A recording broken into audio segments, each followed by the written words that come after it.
الشيطان الرجيم بسم الله الرحمن الرحيم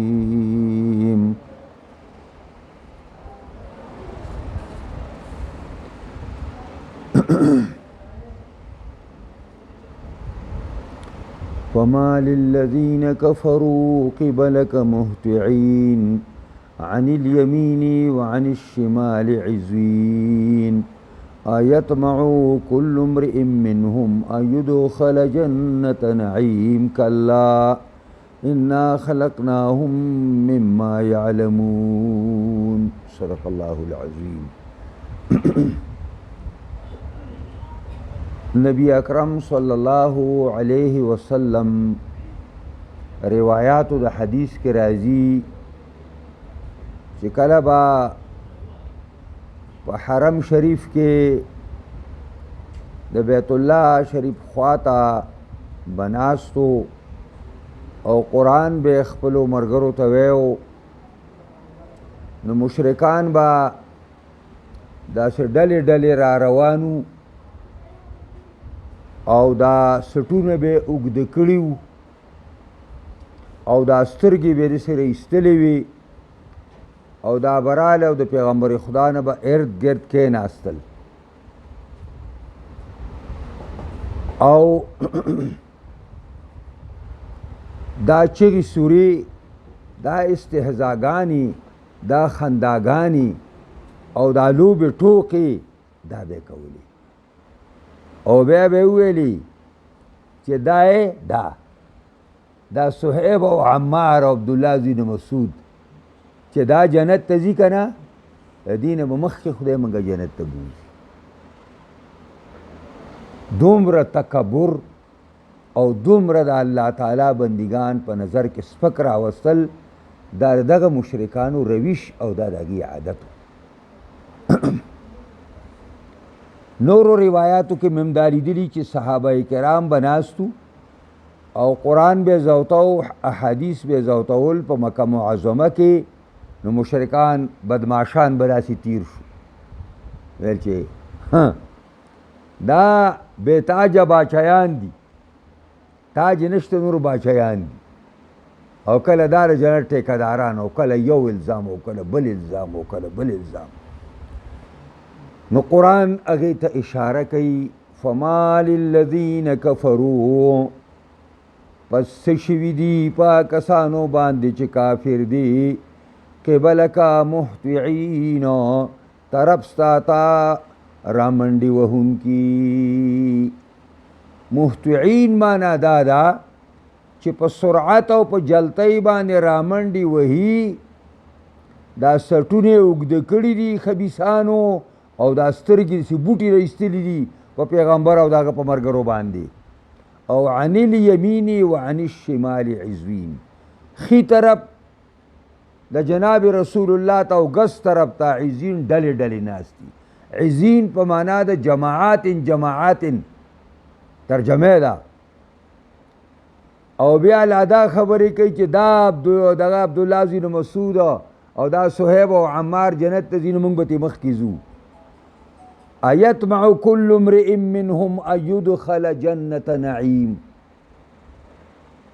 ایتمه ساتي هر واحد د دې مشرکانو نه ان یدخل چې دننه به کړی شي مجهوله صیغه ده چې دننه به کړی شي جنت د نعمتونو ته. کلا دا کلمه د ردعې او کلمه د زجر تاسو په فنونو کتابونو کې دا زوتوئ دا د زجر کلمه ده. کلا نشي کېدی د دوی او د جنت سویمه خبره ده او دا تکبر چې کوي او دا ځان ورته دونه غټ ښکاري زه قریشي ما او زه د قریشو سردار ما او دا خو غریبانان غوندې خلک دی مریان غوندې خلک دی او دوی په دې پیغمبر ایمان راوړی او دوی به جنت ته ځي او موږ به دلته ناست یو.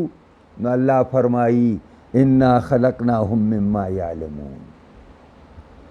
دوی چې دا اوبه ځان ته شیندي او دا فخري انداز باندې لګیا دي او دا تکبر کوي نو الله فرمایي انا خلقناهم مما یعلمون یقینا ما دا پیدا کړي دي دا قریش مما دا هغه څیز نه مستقذر او بیکار شی یعلمون چې دوی په خپل هم پوهېدي.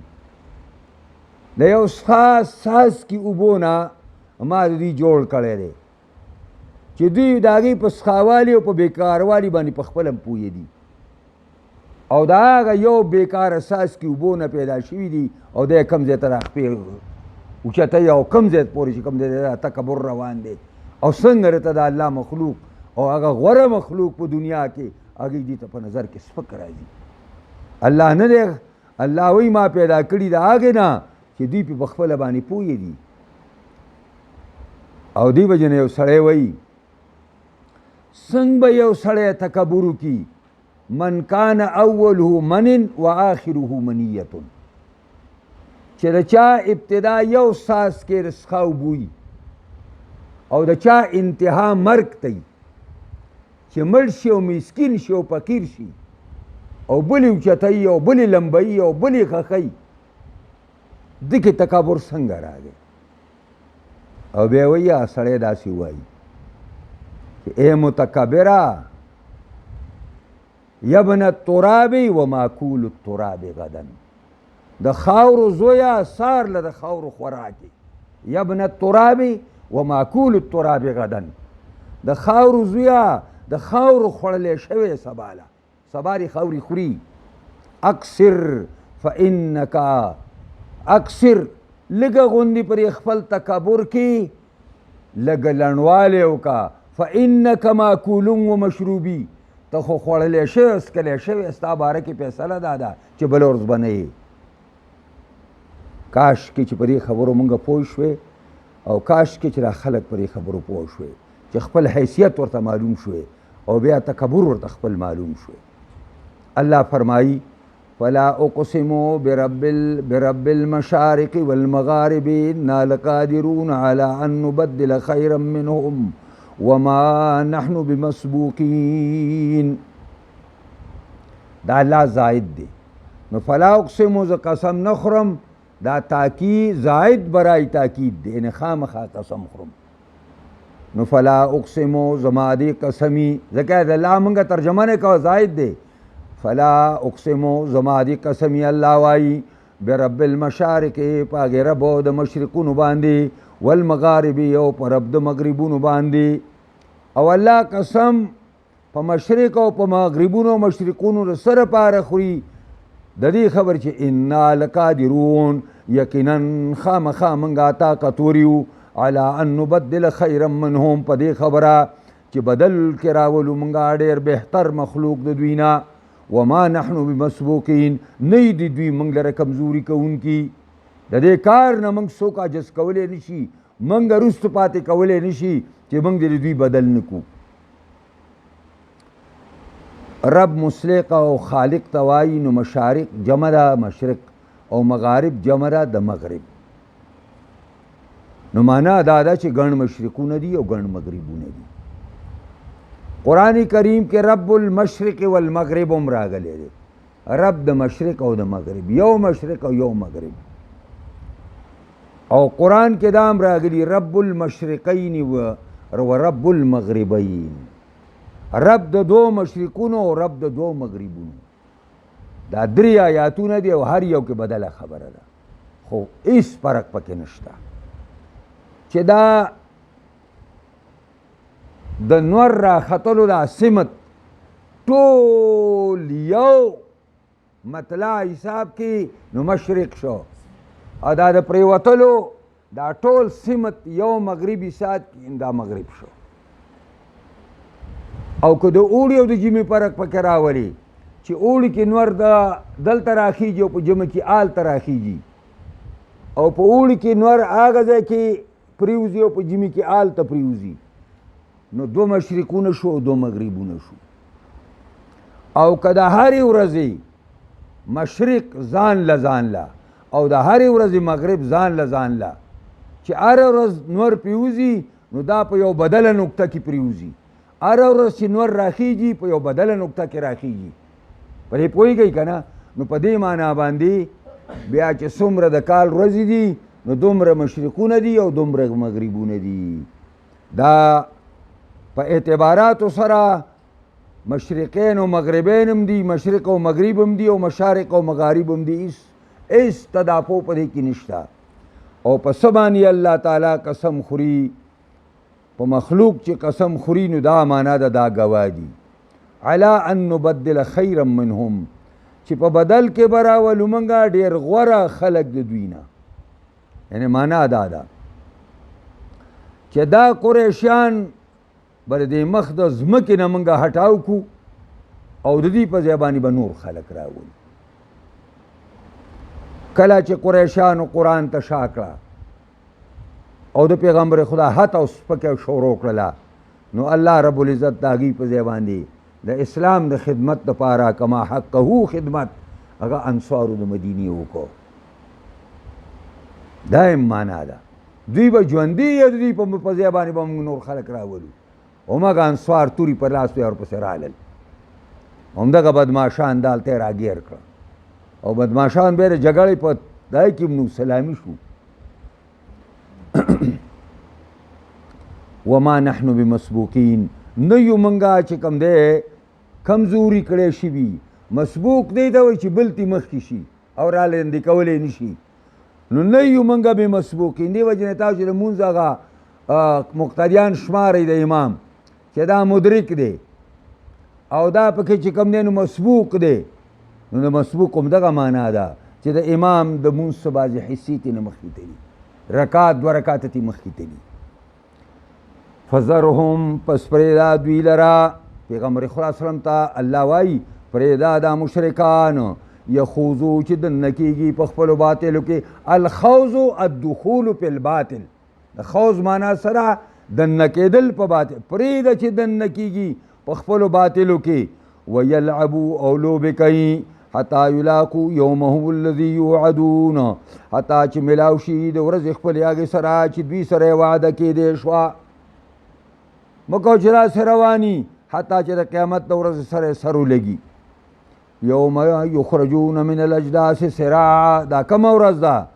هغه ورځ چې رایستې کېږي به. یخرجون رایستې کېږي به دوی، مجهولې صیغې دي ورته ګورئ. یخرجون من الاجداث، رایستې کېږي به د قبرونو نه. اجداث جدس جمع ده، په معنا د قبر باندې راځي. سراعا، په داسې حالت کې چې په جلتۍ به رواني. سراع جلتۍ ته وایي، منډو ته وایي، په منډو به رواني. کأنهم الی نصب یوفزون، گویا کې ته به وایي چې ګینې دوی نښو ته روان کړی شوي دي. ته به وایي چې ګینې دوی نښو ته روان دي. څنګه چې خلک یو ځای ځان ته ادای کي او منډه وایي چې کم یو سړی به ورته منډه دغه نښې ته مخکې رسي، دا یې ته ګردور ویلی کېږي. نو ته به وایي ګینې چا ورته نښه ایښې ده او دوی له انعام مقرر کړی دی چې دې نښې ته څوک مخکې ورسېده هغه به دا انعام اوچتوي، هر سبق درمي به هغه اوچتوي. دقسې منډې او دغه به منډې به وهي. ته وایې ګینې چا ورته نښې ایښي دي. او یو ترجمه د دې دا هم ده چې د نصبین نه مراد هغه بوتان دي کم چې د بیت الله شریف نه چاپېره ودرولي وو، تقریبا 300 یا 360 بوتان یې چاپېره د بیت الله نه ودرولي وو. نو دوی چې به کله بیت الله ته راتلل دغه بوتانو د وجې نه ډېر په شوق باندې بیا را منډې والې، مینو په هغه خپلو بوتانو باندې. دې وجې نه دا هم معنا ده. ته به وایې ګین د هغه خپلو بوتانو ته روان دي او په منډه باندې یو بل نه مخکې کېږي په شوق او مینه باندې. دقسې به چې شپېلۍ شروع شي د شپېلۍ وهونکي طرف ته به دقسې منډې وهي. خاشعة ابصارهم، ذلیله به یې سترګې د دوی لاندې لاندې به ګوري. د شرم د الله نه به وله شرم ورځي نو بره به نشي کتلی. خاشعة ابصارهم، ذلیلې به یې ښکته به یې سترګې د دوی. ترحقهم ذله، پټ کړي به یې دوی لره رسوایۍ. داسې ذلیل او رسوا به چې دنیا کې ورته د عبدالله ابن مسعود په مقابله کې ځان څنګه ښکاره کېده. د صہیب او د عمار په شان ورته د هغه شان خلکو باندې څونه هغوی ته سپک کتل، د هغوی نه به زیات ذلیل او سپکې دوی هلته. هغوی خو د الله په تله کې درانه وو، خو د دوی په تله کې سپک دوی ته ښکاره کېدل. او بیا الله فرمایي ذلک الیوم الذی کانوا یوعدون دا ورځ هغه ده چې او دوی سره د دې ورځې وعده کېدی شوه چې یاد ساتئ ګورئ یو ورځ را روانه ده او لرې نه ده، نږدې الله وایي زه ګڼم، اگر چې کفار یې لرې ګڼي او دا را روانه ده. دغه ورځ کې به بیا د کامیابۍ او د ناکامۍ پوره پته ولګي چې دلته صحیح زندگی تیره کړې ده، ښه عقیده د توحید یې قایمه کړې ده، ښه اتباع سنت مصطفی یې قایمه کړې ده، د الله د دین باندې فداو، د الله د دین کارکنو، د الله د دین اقامت یې غوښته په دې دنیا کې. شک نشته چې هغه خلک په دې ورځ به کامیابي.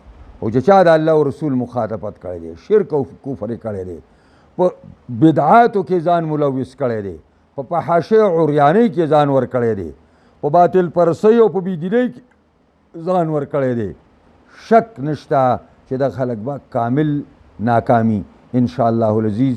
سوره نوح به شروع کوو. واخر دعوانا الحمد لله رب العالمین.